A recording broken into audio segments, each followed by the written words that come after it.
Donc, vous avez remporté meilleur texte dramatique série annuelle pour Unité 9. Oui. Cette année, c'est la dernière saison d'Unité 9. Vous aviez dit que vous aviez encore beaucoup d'idées pour d'autres saisons, beaucoup d'intrigues. Comment on fait le ménage dans sa tête de toutes les intrigues pour arriver à une saison qui va vous satisfaire? Bien, on se centre sur les personnages qui sont beaucoup aimés. Donc, si tout le monde les aime, moi aussi, je les aime beaucoup. Et il y avait quand même une fin de cycle qui s'annonçait, puis je voulais respecter ça. Et je voulais finir avec beaucoup d'intensité. Donc, il faut arrêter quand tout va bien, puis que tout est très fort. Alors, c'est la raison pour laquelle je me suis dit, puis 7 ans, c'est beaucoup dans une vie, hein? 7 ans plus 5 ans de recherche avant, ça faisait 12 ans que j'étais incarcérée. Bon jeu de mots. J'étais mûre pour sortir de prison, là. Parfait. Là, la catégorie auteur, sans auteur, on n'a pas de série. Et les auteurs, on est tout le temps dans le gala de l'après-midi. Oui. Hein, c'est comme si il y avait un mythe sur les auteurs, comme si c'était facile puis qu'on les mettait pas de l'avant. Et qu'est-ce que vous voudriez que le public sache sur les auteurs, sur le travail d'auteur? OK, bien moi, je trouve que c'est très important. L'avenir de la télé, là, ça repose en grande partie sur les épaules des auteurs. Il faut être innovateur, il faut être audacieux, il faut être créatif. Et ça, là, il faut vraiment qu'on comprenne que sans eux, il n'y en aura pas, là. Puis on est confronté à beaucoup de compétition. Alors, d'ailleurs, c'est un mot que je disais quand j'étais sur scène. Je souhaite que tous les auteurs comprennent la mission qu'on a. Elle est importante. Et pour vous, c'est quoi la mission? Bien, c'est d'amener au public des histoires qu'ils n'ont jamais eues. Bon, l'exemple de Unité 9 en est un bon. Tu sais, j'ai amené le public en prison avec Guylaine Tremblay, avec moi, Et ça, pour moi, c'est important et c'est ce qui va guider mes prochaines histoires. Je vais vous amener là où on n'est pas encore allé. Parfait, on a très hâte d'entendre ça. Félicitations encore. Merci. Félicitations, vous avez gagné pour 2 hommes en or. Moi, ma première question, c'est sur la recherche. Comment faites-vous pour éviter les questions clichés en brainstorm, vraiment pour aller penser au-dehors de la boîte? OK. C'est une très bonne question. À 2 hommes en or, on accorde beaucoup d'importance, de jus de cerveau à la question. Est-ce qu'on réussit tout le temps? Probablement pas. Mais chose certaine, on essaie d'éviter les questions qui ont été posées ailleurs. On essaie de surfer sur les réponses qui ont été données ailleurs pour essayer d'aller plus loin. Et en fait, c'est vraiment une philosophie d'équipe. Donc, ouais, je pense que c'est ma meilleure réponse à ça. Ouais. Moi, ça m'a frappé en arrivant dans l'équipe à quel point il y a un souci du détail. Puis c'est un travail qui est très méticuleux, très chirurgical même. Là, j'ai vu des meetings où des fois, il y a une demi-heure qui est passée à 6 personnes autour de la table à essayer de débattre, d'essayer de trouver l'angle pour la première question qui définit ensuite l'angle de l'entrevue. Mais ce travail-là est essentiel. Puis il y a toujours ce désir-là de se renouveler puis de ne pas faire des entrevues sur la dernière entrevue que la personne a donnée. Fait que ça m'a étonné. Mais en même temps, je pense que c'est un ingrédient important de la recette 2 hommes en or, le travail, tu sais, à la virgule près, et ça se challenge puis ça se relance beaucoup. Puis, est-ce que ça devient plus difficile quand c'est avec des artistes que vous êtes amenés à interviewer souvent? Oui, c'est évidemment, quand quelqu'un est invité souvent, quand quelqu'un est très populaire, c'est souvent plus difficile. Parce que les questions ont été posées, parce que la personne est habituée. Moi-même, des fois, ça m'est arrivé de faire de la promo. Mais rendu à ta 8e entrevue de promo d'un projet, tu ne sais plus quoi répondre. Donc, d'où l'importance de la question. Puis, tu sais, dans nos métiers, dans une émission comme 2 hommes en or, la question, c'est le premier matériau. Tu comprends? Après ça, ta coupe de cheveux, le décor, etc., ça devient secondaire. Le premier matériau, c'est la question. Et vous, en tant qu'interviewé, est-ce que ça a changé votre façon de juger les questions des autres journalistes? Je dirais oui. Je dirais oui parce qu'on dirait qu'en posant des questions, on rêve des réponses idéales et on sait comment peut-être en donner un peu plus. On se met on a un peu d'empathie pour l'intervieweur, fait qu'on essaie d'en donner. Je sais pas si je parle pour toi. Oui. Ben, tu vois, moi, je suis journaliste à la base. Quand je commençais, j'allais dans des conférences de presse plus souvent qu'aujourd'hui, puis ça me faisait capoter de voir que des fois, le 3e journaliste posait à peu près la même question que le premier. Donc, il faut que tu trouves une façon d'aller chercher de l'info différente avec la question. Est-ce que ça marche toujours? Peut-être pas, mais tu as au moins une obligation de moyens, tu comprends? Puis c'est la garde aussi. Tu sais, des fois, on se fait poser des questions, on a notre réponse, la cassette peut embarquer, mais personnellement, on dirait que j'ai beaucoup plus de plaisir à donner une entrevue quand je baisse ma garde. Puis c'est ce que j'attends, c'est ce qu'on souhaite trouver chez les gens qu'on interviewe. On essaie de trouver la petite faille. OK, là, il est peut-être plus vulnérable. On rentre là, puis on veut des réponses plus authentiques, plus vraies, connectées sur les émotions, parce que tout le monde a sa cassette. Exactement. Et finalement, on en parle beaucoup du manque de diversité à la télévision. C'est ça que je suis là. C'est vraiment... Je suis un quota. OK? Mais... C'est la ligne. Qu'est-ce que l'industrie devrait faire pour qu'il y ait plus de diversité à la télévision, concrètement? OK. Pierre-Yves, je l'ai choisi parce qu'il était bon. Tu comprends? Moi, je l'écoutais à la radio et j'étais impressionné par ce qu'il faisait à la radio l'après-midi, à C'est quoi, créait des moments dans un genre où, dans le fond, tu fais juste annoncer des tunes. Il a amené ça plus loin. En télé, ce qu'il faut faire, je pense, c'est à la base. On a besoin de plus de chroniqueurs, on a besoin de plus de gens issus de la diversité qui vont travailler dans les métiers de base, comme on fait tous, et qui vont monter. Là, après ça, tu vas pouvoir... tu vas avoir une génération issue de la diversité qui va animer des Deux Hommes en Or et d'autres émissions comme ça, tu vois. Mais si tu commences pas à la base, si on donne pas de chance à ces gens-là, si on perpétue... Comme on a perpétué à une époque un boys club, bien, si tu perpétues un club de Québécois francophones issus du terroir blanc catholique, bien, après ça, ton pool pour animer des émissions, c'est des gens issus de cette filière-là. Donc, moi, ce que je dis, c'est que dans les métiers recherchistes, etc., parce que souvent, tu as des recherchistes qui deviennent chroniqueurs, animateurs, etc., il faut refléter la diversité du Québec. Puis, bref, tant mieux si dans notre émission, on a cette diversité-là. Mais à la base, ce que je cherchais, c'était le meilleur arrimage, tu comprends? Et dans la joie, ça s'est fait avec Pierre-Yves. Bien, merci beaucoup, c'était super intéressant. Félicitations encore. Yes. Merci. Merci beaucoup pour Éclectique Média. Salut, ça me fait plaisir. Oui. Salut Stéphanie, ça me fait plaisir. Donc, tu as gagné encore pour Conseil de famille. C'est ta 2e année consécutive. On ne prend pas les prix pour acquis. On ne sait pas ça pour acquis. C'est un beau bonus. Mais le fait de le gagner une 2e fois, est-ce qu'il y a une partie de toi qui est rassurée sur ton jeu? C'est pas comme ça que je le vois parce que je suis pas, comment dire, je sentais pas le besoin d'être rassurée. Je te dirais que ça ancre quelque chose. C'est comme, c'est plus qu'une bine, là. C'est vraiment... je sais pas comment dire ça. En même temps, c'est un épisode, c'était l'épisode de la saison 3, je pense, où Vicky accouche. Donc, c'est sûr que c'est, comment je te dirais, c'est gagnant, là, d'habitude, un épisode où t'accouches, parce que même si c'est dans la comédie, mais je pense que le défi était là, c'est de pas aller dans la douleur, puis de pas aller, on est dans le jeunesse, là. On reste dans le jeunesse, on reste dans le ludisme de tout ça. Mais je le prends vraiment comme une super belle reconnaissance. Les filles qui étaient avec moi dans la catégorie, je sais qu'on dit tout le temps ça, mais on fait de la bonne télé ici, puis les filles étaient toutes top, là. Fait que, comme tu dis, on fait pas ça pour ça. La nomination, c'est toujours le vrai prix. Puis s'il y en a un après, ben là, c'est juste le méga bonus de feu, là. J'aurais passé une belle journée, une belle soirée quand même, mais là, je vais en passer une meilleure, je vais le dire de même. Conseil de famille a aussi gagné pour les auteurs. Oui! Et là, les auteurs aussi, on n'en parle pas beaucoup des auteurs. Puis sans auteurs, il n'y a pas de série.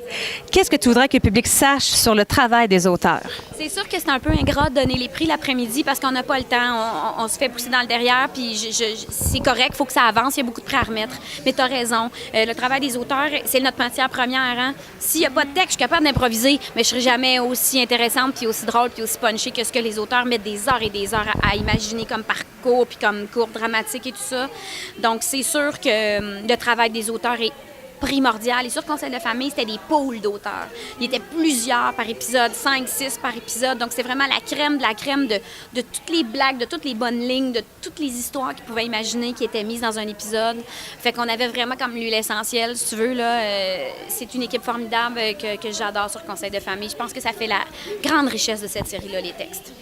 Et finalement, il y a eu beaucoup de diversité dans les séries. On a eu de très bonnes séries cette année. Est-ce qu'il y en a une que tu as regardée puis que tu t'es demandé, je pense que j'aurais fité dans cette gang-là, que c'est un personnage que j'aurais aimé jouer? C'est une belle question. Rapidement, j'ai beaucoup aimé l'univers de Faits divers. Je connais Joanne Arsenault, j'ai déjà joué ses mots dans un film qui s'appelle La loi du cochon. J'aime cet aspect déjanté-là. Je t'avoue que j'ai un petit penchant aussi pour l'univers d'Unité 9. On pense pas souvent à moi pour des filles trash, rough, mais je suis capable d'aller là, je le sais. Puis je trouve que c'est des cadeaux inestimables pour des actrices d'aller là. Je les envie, ces filles-là. Je suis contente pour elles, mes amis qui ont à jouer ces énergies-là. Mais ça, j'aimerais ça un jour, faire partie d'une gang de même. Ouais. Une écorchée de la vie, là. J'aimerais bien ça. Parfait, mais merci beaucoup. Félicitations encore. Bonne journée à vous autres. Tu vas lancer une nouvelle série que tu as écrite, M'entends-tu, qui va être sur les ondes de Télé-Québec cet hiver.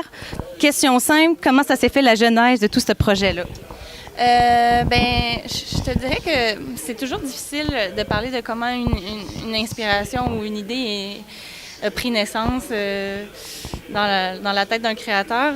Comme ça fait longtemps que je travaille sur le projet, presque 3 ans, je me souviens plus exactement c'est quoi le déclic.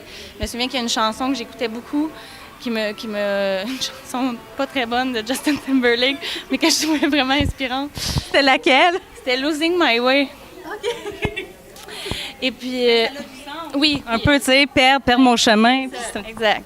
Complètement. Puis aussi, un désir de voir un décor qu'on voit pas souvent à l'écran. M'entends-tu? C'est super drôle, mais c'est aussi un cri du cœur de gens qui n'ont pas nécessairement la même route que le commun des mortels. C'est comme si c'est caché, tu sais, comme la pauvreté puis tout ça. Fait que je pense qu'il y avait un réel désir d'aller dans ce sens-là. Puis Télé-Québec, Trio Orange ont embarqué, puis on l'a fait, c'est filmé, c'est dans la boîte. Et justement, on en passe des sujets qu'on parle pas beaucoup. Il y a aussi toute la notion de diversité à l'écran, de parler de sujets plus lourds. Et toi, qu'est-ce que la télé québécoise devrait faire plus concrètement pour qu'il y ait vraiment du changement? À ce niveau-là, il n'y a vraiment pas 200 000 solutions à part que de le faire. Je veux dire, si on met pas si on fait pas, nous, ceux qui peuvent décider une télé plurielle, il n'y en aura pas. Donc, c'est juste entre nos mains. Faut juste le faire. Et ça se fait. On le fait. Lentement, mais sûrement. Et aussi, ça, c'est pour un projet, tu es auteur. Oui. Ici, au Gémeaux, les catégories auteurs sont présentées en après-midi, dans le fond de l'avant-première. C'est comme si on ne mettait pas beaucoup l'emphase sur les auteurs, mais sans texte, il n'y a pas de série. Qu'est-ce que tu aimerais que le public sache sur le travail des auteurs? En fait, oui, peut-être les auteurs sont un peu plus dans l'ombre, mais moi, ça me dérange pas plus qu'il faut. Moi, ce que je trouve qu'on aurait tendance à gagner, c'est que je trouve qu'on ne communique pas assez encore auteur, réalisateur, costume, musique même. Je sais qu'aux États-Unis, souvent, ils travaillent tous ensemble, ils sont créatifs ensemble. Moi, ici, un petit peu. Oui, ça serait mon rêve d'arriver à avoir une équipe qui travaille vraiment sur le même palier ensemble. Merci beaucoup. Bon gala. Pour Lâcher prise à saison 2, vous avez changé de réalisateur. En quoi ça a changé votre manière d'interpréter Madeleine, de préparer le rôle? Rien du tout. Non, parce que Sébastien a eu la rigueur d'aller dans le même chemin. Il a apporté sa couleur, sa facture, tout ça, sa réalisation, mais non, il n'a pas essayé de changer les personnages du tout. Les personnages étaient bien établis, je crois, puis l'écriture, de toute façon, imposait ce personnage-là de cette manière. Justement, l'écriture, sans auteur, sans Isabelle Langlois, il n'y a pas de série. Et bien souvent, les auteurs sont relégués aux oubliettes ou dans les galas de l'après-midi. Qu'est-ce que vous aimeriez que le public sache sur le métier d'auteur? Sur leur importance? En fait, les auteurs seraient les mieux placés pour parler de leur métier, mais ce que je peux dire, c'est que sans bon texte, on n'est pas bon, de toute façon. Fait que ça prend des bons auteurs. Et Isabelle est particulière. Puis je pense que c'est pas... ça se fait à deux, là. À un moment donné, on interprète, on reprend le texte, nous, mais il reste que sans bon texte, on n'est rien. Et dans votre jeu, vous avez beaucoup de non-verbal qui parlent beaucoup. Oui, mais je parle beaucoup. Je parle beaucoup aussi. Oui. Et comment vous les incorporez dans votre tête? Est-ce que, mettons, vous écrivez des notes pour dire ah là, je vais faire une face fâchée? Non, on n'a pas le temps de prendre des notes, sauf que ça se fait sur le plateau avec le réalisateur. Merci beaucoup. Félicitations encore. Oui. Bonjour Fabien. Allô. Félicitations. Merci bien. Sans auteur, il n'y a pas de série. Ouais. Et on a souvent la tendance de reléguer les auteurs aux oubliettes, au gala de l'après-midi. Toi, qu'est-ce que tu voudrais que le public sache sur les auteurs, sur leur importance? Bien, c'est parce que tout part de ça, les petits travers de nos personnages, leurs grands défis, tout ce qu'on a à jouer, tout ce que nos personnages souhaitent, puis qu'on va travailler sur 1, 2, 3, 4, plusieurs épisodes. Ça part du travail de l'auteur qui se questionne longtemps, qui se remet en question, qui doivent composer avec des pauses, qui doivent composer avec des temps, des durées, tout ça. C'est le travail le plus important de toute cette affaire-là. Depuis plusieurs années, tu as beaucoup de personnages dans ta tête, Faits divers, Boomerang, Plan B. Comment tu fais pour ne pas t'y perdre ou ne pas te tromper de réplique sur un plateau alors? Écoute, je me lève tôt, tout ça est dans ma tête, puis je pense que je me branche à l'intérieur et si le cerveau se trompe par moment, le cœur ne se trompe pas. C'est bien dit. Est-ce que parfois tu as peur de la surexposition? Non. Non, parce que ce métier-là, écoute, non, j'ai pas peur. Je vis des belles années, c'est le fun, ça me tente que ça continue. Si un jour ça s'arrête, ça s'arrêtera, puis j'aurai bien d'autres choses à faire, puis j'aurai d'autres choses à dire via d'autres plateformes. En terminant, on parle beaucoup du manque de diversité. Ils en ont parlé aussi dans le numéro d'ouverture. Pour toi, quelle solution le gouvernement, l'industrie devrait mettre en place? Il y a surtout quelque chose qui passe par la formation. Il faut donner des chances aussi à la jeunesse. Il y a une nouvelle génération aussi qui va de plus en plus dans les écoles de formation. Mais il faut faire les efforts aussi comme auteur à chaque fois pour se questionner puis de quelle façon on peut donner une chance à tout ça. Puis c'est important, mais je crois sincèrement, il reste des choses à faire, mais je crois que le milieu est conscientisé puis que les choses vont continuer à changer et pour le mieux. Merci beaucoup. Félicitations. Merci. Bonne soirée. Félicitations. Merci beaucoup. District 31, ça va très vite. Vous recevez les textes au compte-gouttes. Parfois, vous ne savez pas, vous ne connaissez pas les dénouements des intrigues. Comment tu fais en tant qu'acteur pour être en paix avec ce que tu as fait et pas regretter, dire avoir su cette information-là, je l'aurais fait autrement? Bien, tu vois, on a quand même les textes. Bien sûr, on a les textes au compte-gouttes, mais on les a quand même, je te dirais, 2-3 semaines. On a peut-être 2-3 semaines d'avance, des fois un mois, tu sais. Puis moi, je suis un acteur qui a besoin de lire et d'apprendre les textes, mais vraiment d'avance. Je suis pas quelqu'un qui apprend les textes de dernière minute.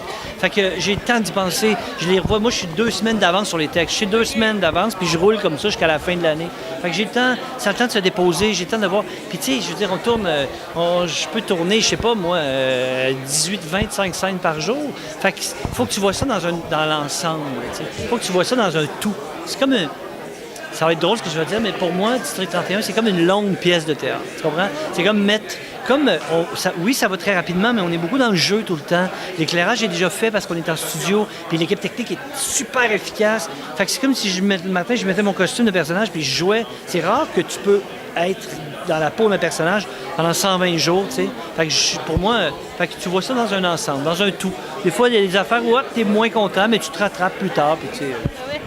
Hier, c'était ton direct de l'univers. Oui. Est-ce que tu t'es remis de tes émotions? Pas encore. J'ai pas eu le temps. Je suis pas redescendu parce que j'ai pas eu le temps encore de m'arrêter trop. Donc, j'ai hâte de le visionner. Ça a été vraiment un moment extraordinaire. Maintenant, tu vas revenir au show de Rousseau. Ça commence demain. Oui. Tu dis souvent que tu es stressé dans la vie. Est-ce que donner des entrevues jour après jour te rend moins stressé? Bien, là, c'est sûr que tu es dans le mouvement. Là. C'est sûr que ça doit aider d'être dans l'action. En tout cas, je sais pas si c'est dans l'entrevue comme être sur les plateaux de télévision, mais effectivement, là, le stress est retombé. Et maintenant, tu es un intervieweur. Est-ce que, maintenant, vu que quand tu es interviewé, est-ce que tu juges moins ou tu juges différemment les questions des autres journalistes? Non, je pense que c'est une bonne question, c'est une bonne question. Une mauvaise question, c'est une mauvaise question. Donc, non, c'est bien personnel à chaque fois. Des fois, tu reçois une question, puis t'es plus fatigué, tu reçois moins bien. Mais non, en principe, moi, je suis un bon client en entrevue d'habitude, là, puis ça se passe toujours bien. Merci beaucoup. Merci. Allô, Sophie? Marc-Claude Lessard, Eclectic Media. Félicitations. Bien, merci beaucoup. Merci. Allô? C'est ton deuxième prix pour Lâcher prise, une deuxième année consécutive. Même si les prix, c'est un beau bonus, puis on prend pas ça pour acquis, est-ce que le gagner une deuxième fois pour le même rôle, ça te rassure sur ton interprétation? Me rassurer, non, parce que je pense que je reste toujours à dompter ce personnage-là de Valérie, mais ça me donne la confiance que l'histoire qu'on est en train de raconter en gang, parce que je pense que c'est pas juste le rôle de Valérie, mais de voir que Simon Lacroix, que les textes d'Isabelle Langlois, que Sylvie Léonard, meilleure comédie, meilleure réalisation, c'est que notre gang et tous les artisans aussi qui sont pas nommés, mais comme à la direction photo, au son, au costume, tout le monde, on travaille dans le même sens. Puis ça, ben, ça me donne du courage pour continuer. Dans la série, il y a beaucoup de non-verbal. Il y a beaucoup d'émotions qui ne passent pas dans le texte. Et est-ce que c'est spontané ou c'est travaillé en répétition? Ou quand toi, tu reçois les textes, est-ce que tu annotes un peu? Isabelle Langlois a écrit beaucoup de didascalie. Donc, on la connaît, on fait « Ah, ces phrases sont vraiment bonnes, elle a vraiment beaucoup de punch. » Mais elle écrit aussi tout l'état. Puis ça fait partie du scénario. Tu sais, elle va nommer tout l'état dans lequel le personnage se trouve. Fait que c'est là-dedans que nous, on prend la source d'inspiration. Puis vraiment, avec le réalisateur, c'est gagné d'aller chercher là-dedans toutes les zones troubles un peu, de dire quelque chose, mais de pas vraiment le penser. Et finalement, on en a beaucoup parlé du manque de diversité à la télévision. Selon toi, qu'est-ce que l'industrie devrait faire pour régler le problème? Bien, je pense que c'est juste de s'ouvrir. Je veux dire, les gens, tu sais, quand la façon dont on vit dans le monde, moi, en tout cas, autour de moi, il y a plein de gens de partout. Fait que c'est vraiment d'essayer de pas attendre qu'il y ait un rôle qui colle, mais de dire comment on change le paradigme. C'est de dire, on cherche quelqu'un, bien, pourquoi pas ouvrir à tous, pas à se dire que c'est une certaine personne ou une autre. Fait que je pense qu'il faut comme peut-être faire une discrimination positive pour vraiment amener à ce que notre télé ressemble à notre société. Merci beaucoup. Félicitations encore. Merci beaucoup.